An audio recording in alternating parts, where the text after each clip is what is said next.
Hey everybody, welcome back. Today we are going to continue the build of our two everything PC. If you haven't seen the first video on this PC where we started building it, I'll link to it in the description or on the screen or something. But basically this is an over-the-top case. It supports two motherboard factors, ATX and BTX.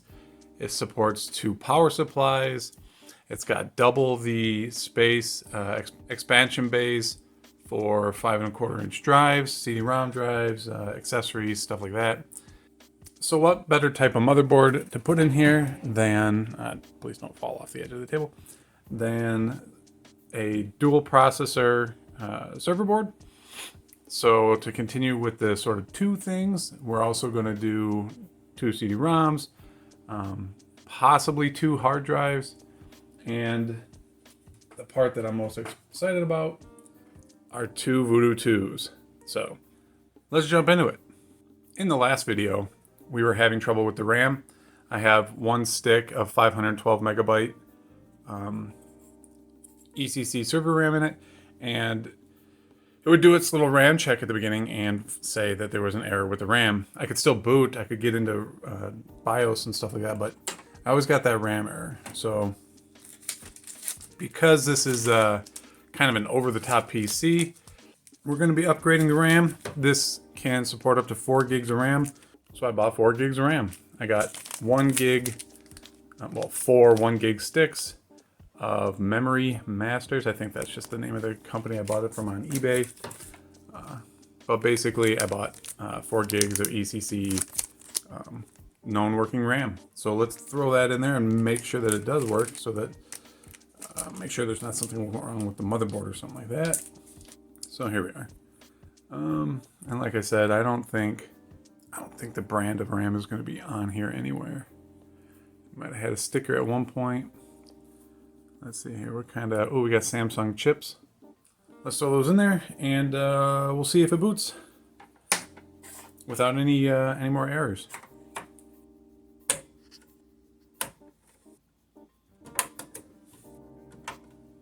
And there we go, lovely. All of the RAM banks are populated. 4 gigs of RAM should be plenty for everything we're going to be doing on this computer. And actually more than really anything you need for this era of PC. So let's boot it up, see if we get past those errors. Oh, what? Really? Do I have a bad RAM slot? Oh, there it is. Group 1. Oh, error. Maybe we do have a bad. Maybe we do have a bad slot. And that's kind of weird, but all I did is go into the BIOS and clear out the memory bank errors, and now I don't get an error, which I'm not going to argue it, but that also means that. Okay, so we're going to put the hard drive in here next. What I'm going to put in here for now is just this Western Digital 80 gigabyte. It's SATA, but I'll be converting it over to IDE.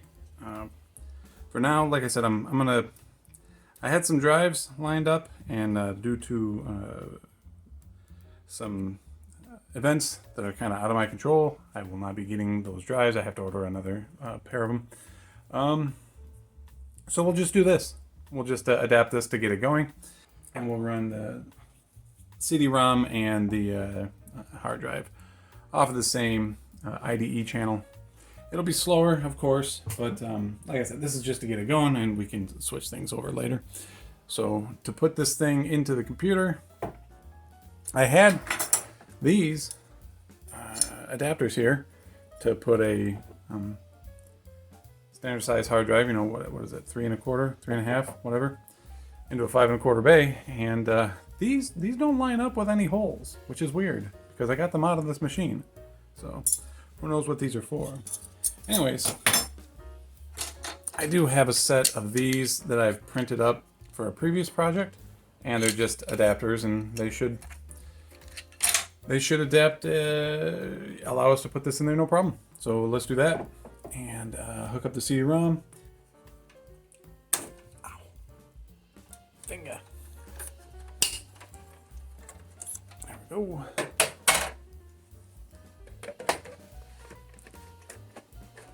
Go. Oh, look at that. I guessed right. And I hit the camera.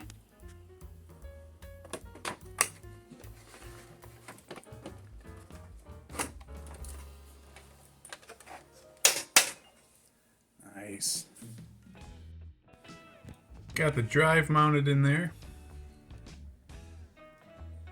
It doesn't have one of the, the ability to put one of those fancy toolless installation things in there, but like I said, I just put those adapters I printed up in there. Looking good. Good times. So let's hook some stuff up to it. We'll get some Windows installed on here. I'm gonna go with Windows 2K Pro. I don't know why I wrote 64-bit on it. I don't know. It's 32-bit. Anyways, let's do that. These, and I'm not hooking up the second power supply yet. Let's just get things working before we start doing extracurriculars.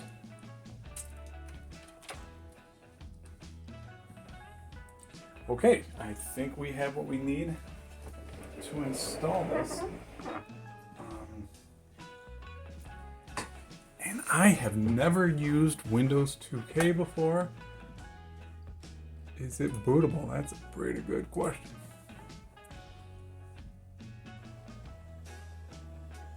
Sometimes the screen takes a minute to show up.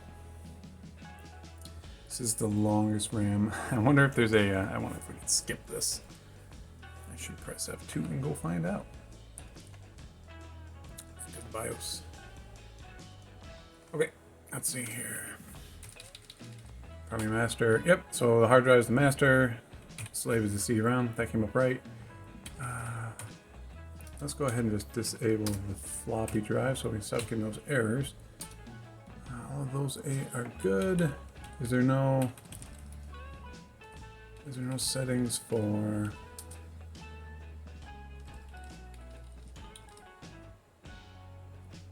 There's no settings for skipping that. I mean, it's a server board, so it probably wants to do the whole count every single time. Anyways, let's go ahead and get Windows installed. I thought I'd turn the drive A off. Boot from the CD, that makes things easy. Don't have to check anything. Do not have to install a third-party driver. Okay.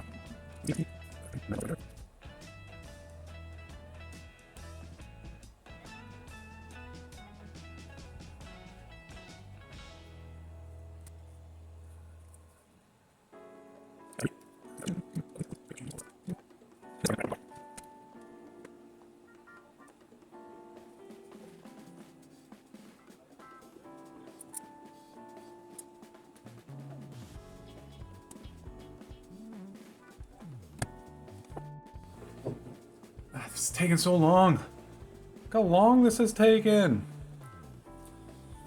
Okay, I stepped away to take a shower and we're back at this. I was expecting sort of like, you have to press buttons for it to do stuff. So let's see what happens. One to resume. Shouldn't have to boot from a CD-ROM. Should be ready to go then, maybe? There it is, that's good.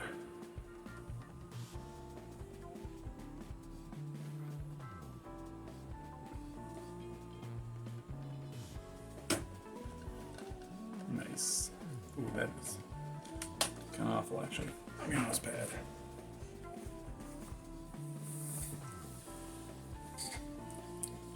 Oh, the mouse stopped working. I hope everything didn't stop working. Is it doing things? Hard drive light is on. Alright, it didn't come back, so I restarted it. Let's see how far we get this time. Built on NT technology. See if the mouse... Hey, there we go. That was supposed to happen last time.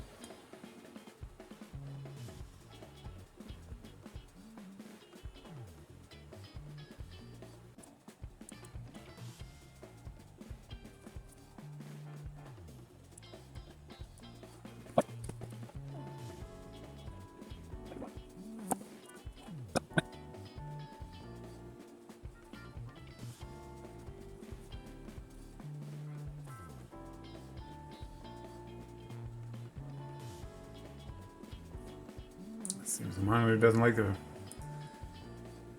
does not like the resolution it's picked. Close enough.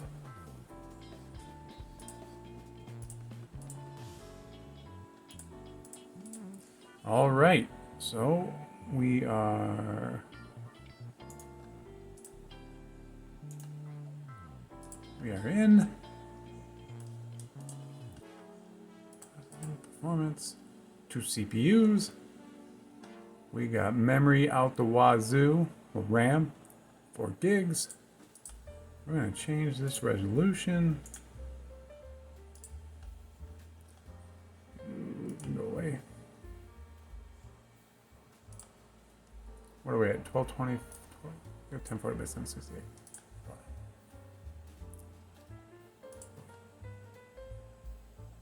Ah, that's better. Whoa, whoa, whoa. That's better. Awesome. Okay. Sweet. So next, we have to install our sound card and our dual Voodoo 2s. Voodoo 2.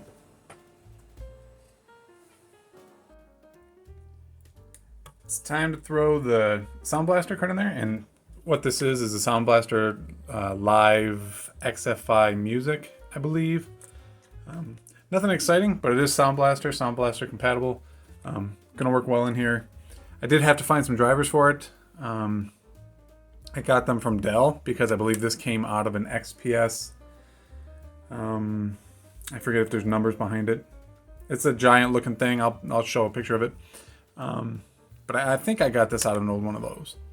So we are going to have to adapt or pin out whatever you call this, like the HD audio. Because Creative is, what Creative is, it doesn't just plug into the card. We had to get an adapter of sorts. And then because this case here, the CM Stacker, is weird, it has, there it is. That's the audio connector. So we gotta do that. So that shouldn't be a big deal. So I'm gonna put the Sound Blaster card up here. These are all PCI slots. Let me get you closer. These are all PCI, almost said PCI Express. These are all PCI slots. These, and I don't remember 100%, are like PCI, and these are PCIs. And a lot of cards will work just fine in the 16-bit, or the larger slot. As long as they're keyed for it, which this one is, it could totally go in there. But I'm going to leave those open. I'm going to put my Voodoo cards down here and my sound card up here. So let's do exactly that. Oh, that was really in there. Oh, yeah. All right. Well, come here.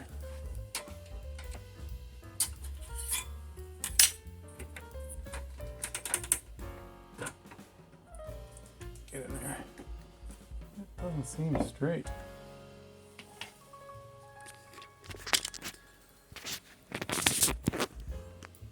So we're fitting into the slot really well. That's weird, huh? You take a look at this. All right, so something is slightly off about this case or about this motherboard. Let's get some light. So I can put the card, are we zoomed in? Yeah, I can put the card down here, no problem, fits perfect. As you go up, as you continue coming up slot to slot to slot, it gets progressively worse until it doesn't work in this top slot, which is very strange, right? That's strange. And all of these, there's no movement. All of these standoffs are the same size. I've been checking this thing out to make sure it's not tweaked in any way. I really can't see anything that stands out to say that it's bent. Everything looks pretty well in shape.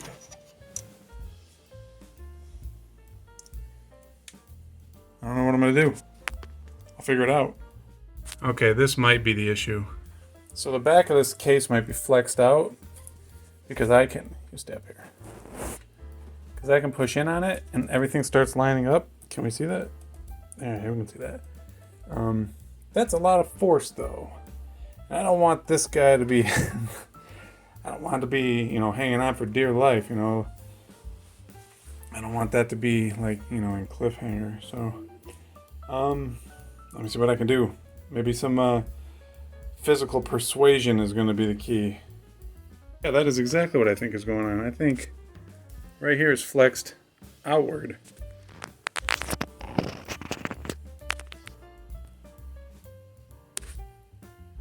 Focus. Oh, that's not really showing it. Maybe you can see it a little bit, but you can see like it's definitely a lip here versus over here.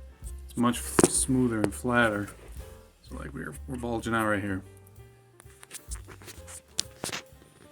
So I guess we'll just I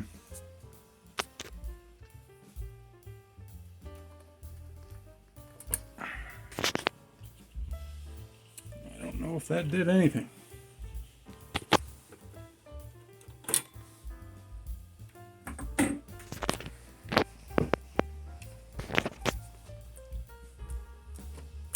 Feel it flexing.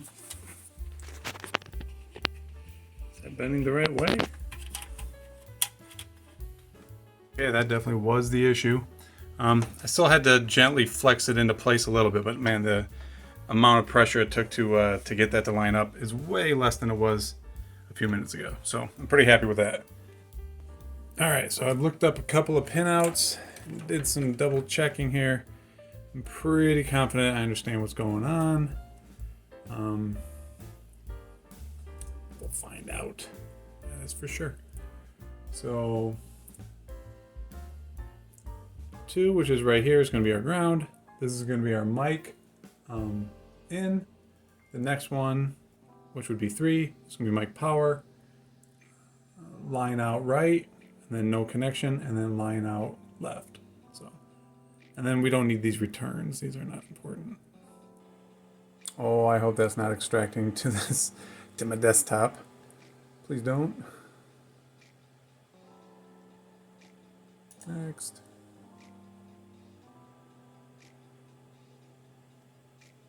The version of Windows operating system is not supported by this product. But they said it was for Windows 2000.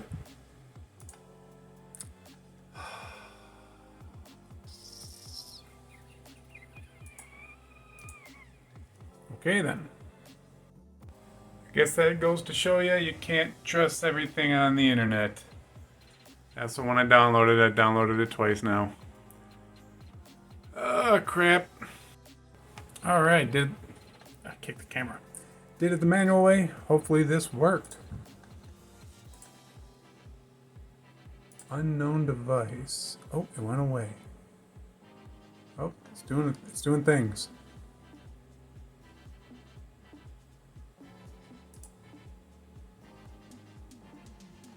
You cool, computer?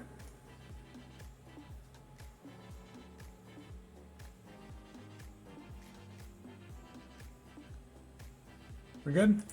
We Gucci?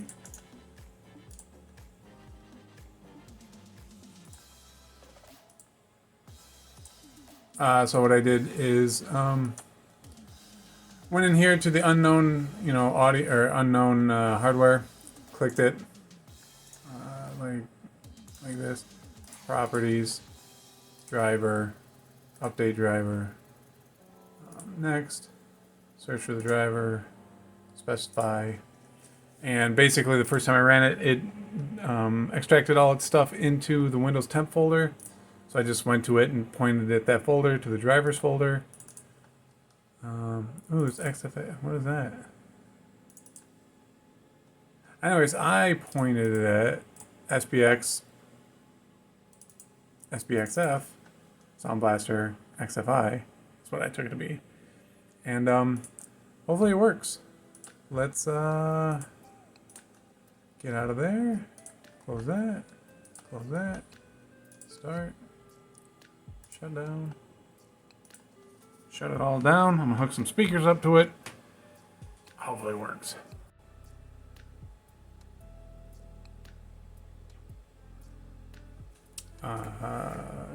No speaker. Is that under entertainment?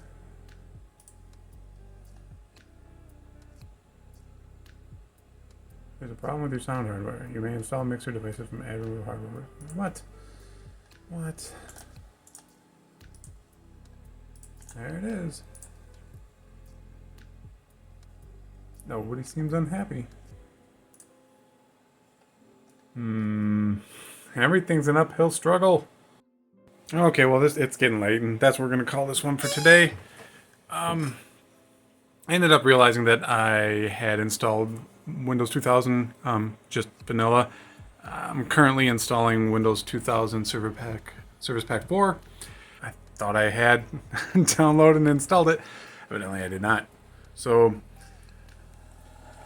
I've gone to Dell's website and got the drivers for the Windows 2000 Sound Blaster XFI live card, and it didn't install. Maybe some libraries and stuff that are missing that I need to get for it, and hopefully Service Pack 4 will fulfill those requirements. Hopefully, who knows? I don't know. We'll find out. But as for now, that's the end of this one. I will see you next time, where hopefully we'll get this thing working mo better. Thanks very much for watching. If you liked it, hit that like button. If you want to subscribe, I won't stop you. In fact, I encourage it. And I'll see you in the next one. Thanks very much for watching. All right, quick update on this monster. I got the audio working. And all it took was formatting the hard drive and installing Windows 2000 Service Pack 4. And then the drivers work perfectly. So, go me.